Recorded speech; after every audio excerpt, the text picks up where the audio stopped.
I was really surprised to see this little female ruby-throated hummingbird show up at the hummingbird feeding station here at Lake Meyer Park yesterday, September 23rd. Most ruby-throated hummingbirds leave Winneshiek County in early September, and the latest I'd ever seen one before was September 18th. So this is like a record late date for these little hummingbird coming through right here.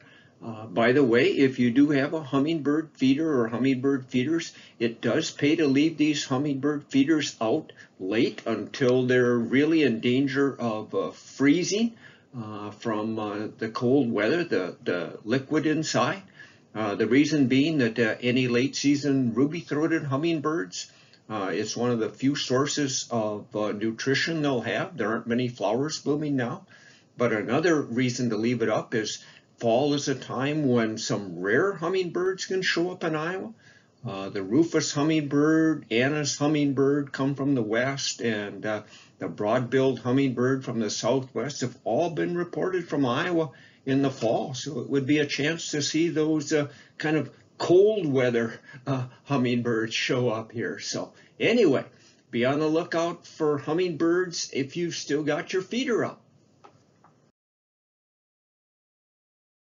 These New England asters add a nice splash of color to the fall landscape now.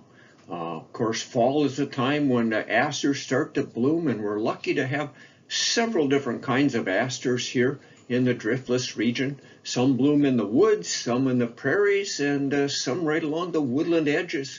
And that's where you'll often find the New England aster. It's also widely planted in prairie restorations and CRP kind of the pollinator mixes, so it's pretty common in the countryside around here.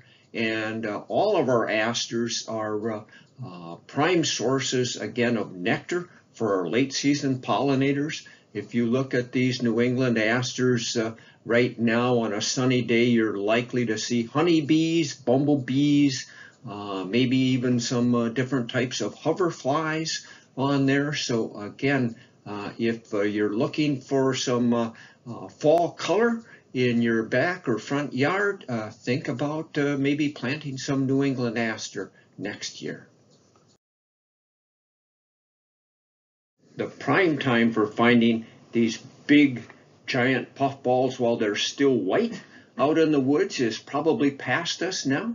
But giant puffball season runs from late August right up through the end of September.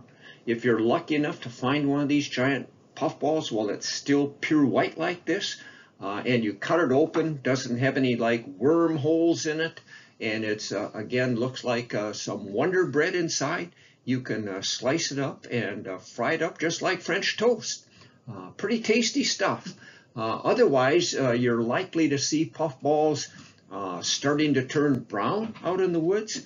That's not all bad either. In fact, if there's a little bit of a kid in you, or you've got your youngsters kind of tagging along on your hike in the woods, you can kick those brown drying puffballs like a football, and if they're completely dry, they just explode in a big puff of smoke. So again, be watching for giant puffballs on the forest floor right now as we move to the close of September.